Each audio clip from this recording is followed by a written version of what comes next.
헬로티비 뉴스는 연말을 맞아 지난 2024년 한 해 어떤 소식들이 지역사회를 걱정하게 하고 또 기대하게 했는지 돌아보는 시간을 준비했습니다. 다사다난했던 지난 한 해를 돌아봅니다.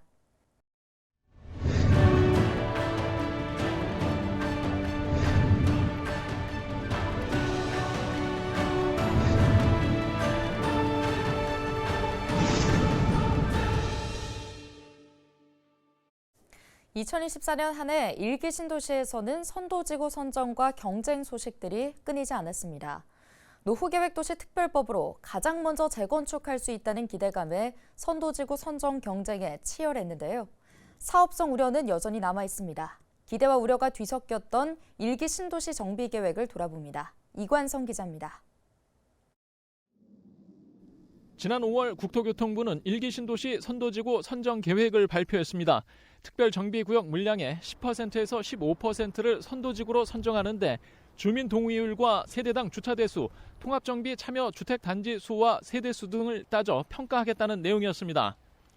정부는 11월까지 선도지구를 선정해 이후 정비 계획을 수립하면 이르면 2027년 이후 착공이 가능하다는 전망까지 내놨습니다.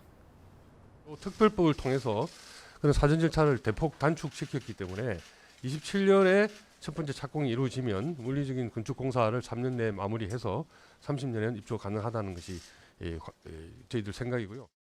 선도지구 공모 접수 마감이 9월로 정해지자 다급해진 일기 신도시 주민들은 주민 동의서 확보에 팔을 걷어붙였습니다. 선도지구 평가 중 주민 동의율 배점이 가장 컸기 때문에 경쟁 단지들은 각종 아이디어를 쏟아내며 공모 접수 막바지까지 힘을 쏟아부었습니다. 같은 기간 부동산 시장에선 외지인들이 선도지구 예상적 아파트를 눈독 들이기 시작했습니다. 예상한 유력 후보 단지 쪽을 정확하게 찝어서 이쪽에 갭 투자를 하고 싶다. 전세 끼고 조금 저렴한 유력 후보군이 될 수 있는 그 지역의 상가를 대지 지분을 물어가면서 투자를.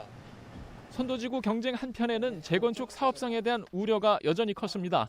일개 신도시 기준 용적률과 공공기여율이 재건축 사업성을 보장해주지 못하는 상황이기 때문입니다.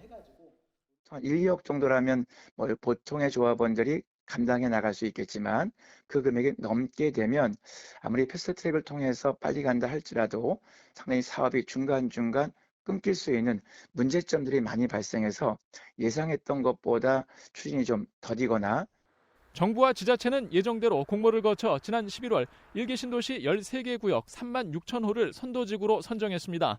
선도지구가 된 단지들은 환호했고 탈락한 단지들은 재건축이 더 늦어질 것이라는 불안감에 빠졌습니다. 정부는 선도지구 경쟁의 문제를 없애기 위해 내년부터 선도지구 추가 공모 없이 주민 제한 방식으로 순차 정비하겠다고 밝혔습니다. 주민 동의로 통합 재건축 사업 준비가 되면 정비 물량 범위 안에서 먼저 진행할 수 있다는 것입니다. 이렇게 일기 신도시 선도지구 선정이 끝났지만 이주 대책은 아직 구체적으로 나오지 않았습니다. 공공과 민간에서 공급하는 분양주택과 임대주택들을 순환정비형 이주주택으로 활용하겠다는 정부의 계획이 있지만 아직 지역 주민 반발 등 불확실성만 커지는 상황입니다. 이주 대책의 불확실성은 사업 지원 가능성을 키우고 있습니다. 재건축 사업성을 확보하기도 어려운 상황에서 2025년 일기 신도시 정비가 제속도를 낼 수 있을지 기대보다 걱정이 앞서는 상황입니다. 헬로티비 뉴스 이관서입니다.